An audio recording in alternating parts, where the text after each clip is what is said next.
Good morning, bug lovers of America. This is G-Man at Just Bugging, back on the 69 Beetle today. And as you can see, my rust inhibitor has taken hold. It is cured and looks really nice. I've got all my pieces cut out, and I'm going to start closing this up today.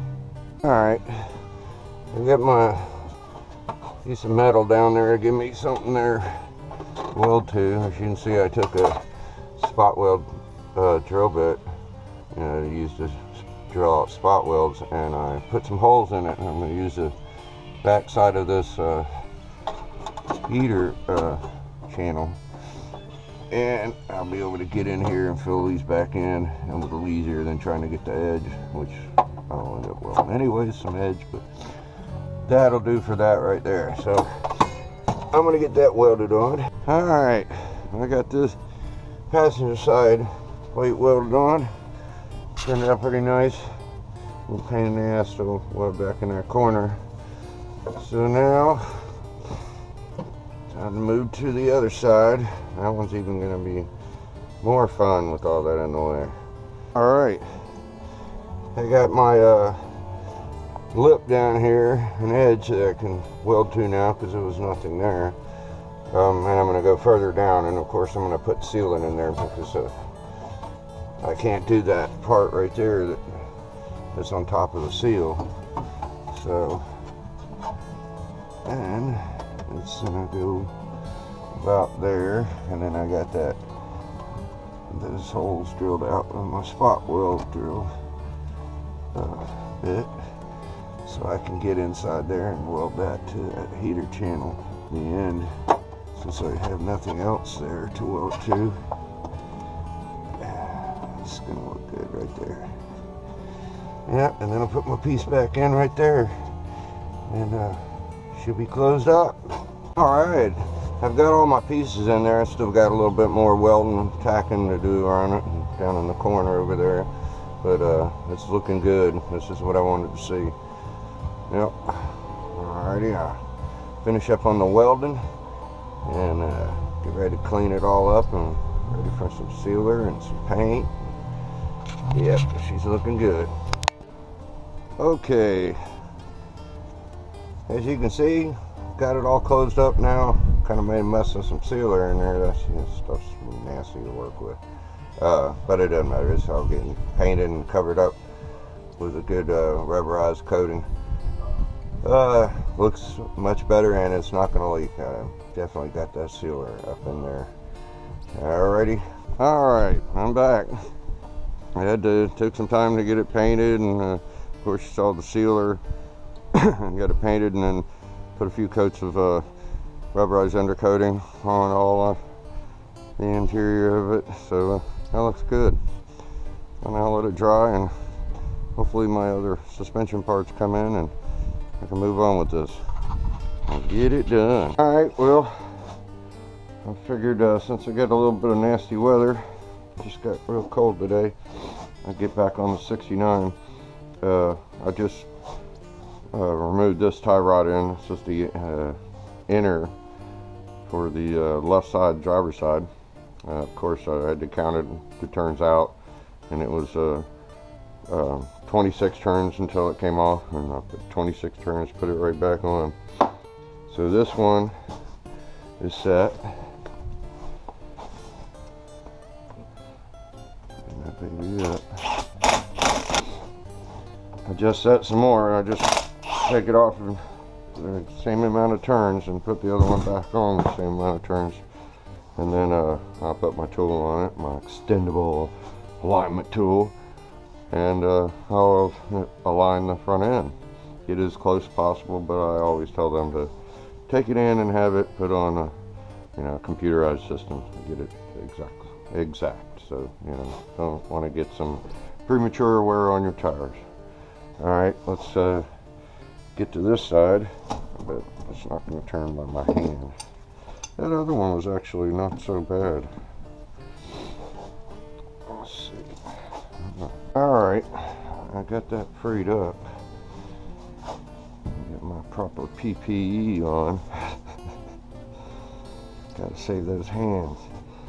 Alright, I got it freed up. I had to get the coupler off of it and clamp and spread it out a little bit and heat it up with my heat gun. I don't have that oxygen in here yet. Yeah, I recently downsized, so my shop's much smaller than it used to be. Alright, I'm gonna count on my turns. This way, yeah. 1, 2, 3, 13, 8, 28.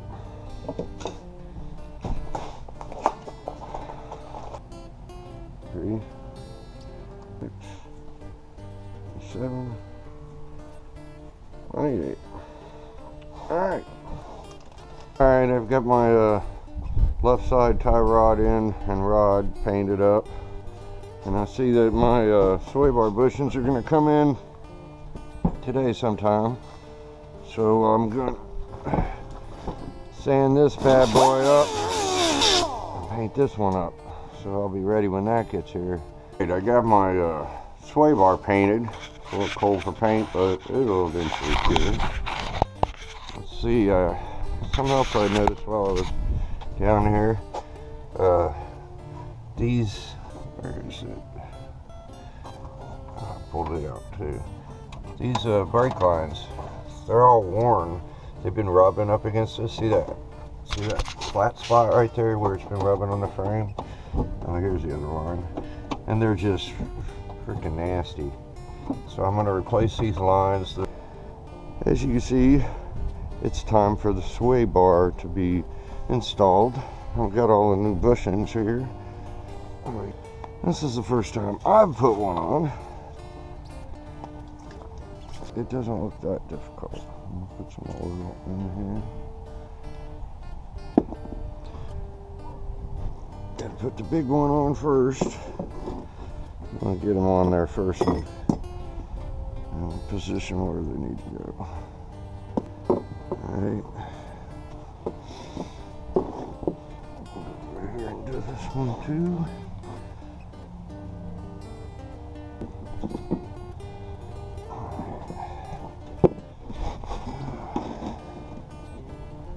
It's gonna be interesting.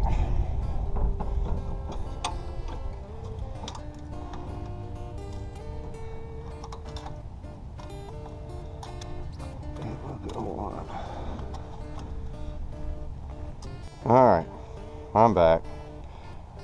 And yes, I did put the big one on before the small one, which was not a good idea. And I wanted to make sure I got it positioned right. So I was glad I had a couple of cut coat hangers down here. So I strapped it up where it was closer to where it needed to be over there. So it all worked out. Alright, I got a small one here. Put me a little lube in there. Make it a little bit better around there.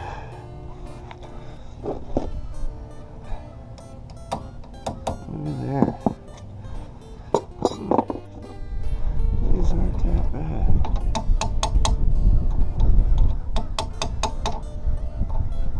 I don't need this anymore.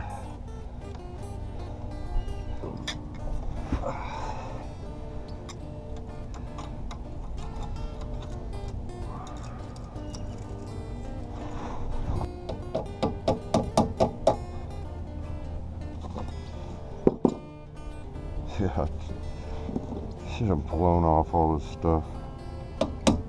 But, alright.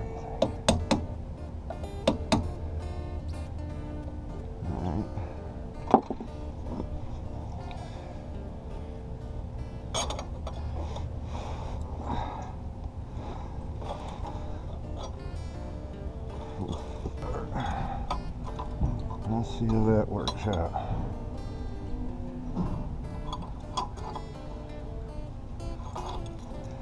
Create myself more work by just not blowing off my plywood.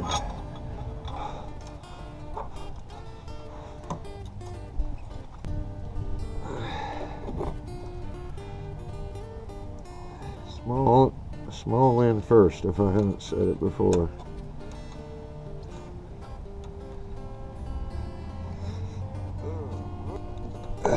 There we go.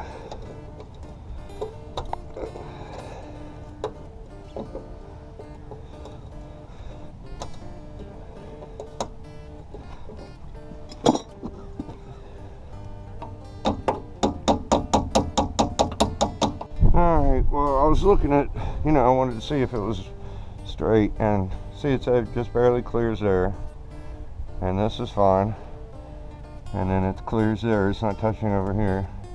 And I like how the gasket ends, the bushing ends, are sticking out from the clamps. But this side, see, it's not touching over here, it's not touching there, not touching there. That's all fine. I like how that is. And this bushing, the ends are sitting out exactly the same on both sides. This one I don't like where it is, so I'm going to slide this back off and reposition this. So take a look at that before you think it's done. You want to get the most life out of them. You want to have them positioned in there. You don't want it to slip out. Alright, I finally got these tabs folded over. I want to come back and let you know what it looks like. They're a lot thicker than the stock ones that were on here, so it's a lot more difficult to bend that over. I eventually got it with my channel locks this way, but you want to get it to go that way to where it starts to cave. But and I got my bushings repositioned so they're hanging out on each side. I like it. Looks good. Alright, that's the end of that. Y'all should be able to do it yourselves now. I already have my sway bar bushings installed. I'm gonna put these new shocks on. Get your strap there. Cap off, hold down. Get your nut off. And you grommet. And then let it go up. It's not going to reach all the way enough to put those bushings on because there's absolutely no load on this. So I'll put my stuff on here. It doesn't quite reach it. Get me a little jack here.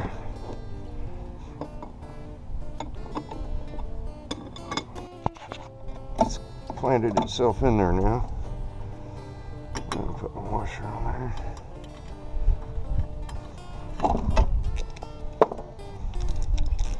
Put that on there. And tighten this up. You don't want to mushroom your grommets too much. I kind of hold on to it when it stops spinning. I go a little further until I start to see the grommets bulge.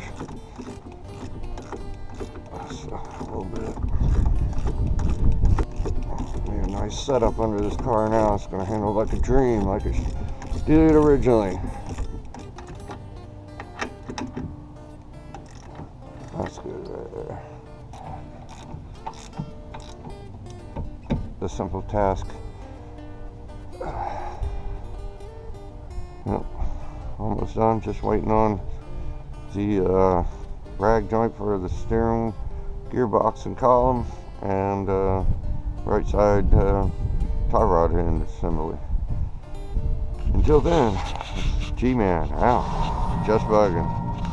Guys, thanks for watching. I hope you guys liked the video. Subscribe, like, and comment for more. Have a just bugging of a day.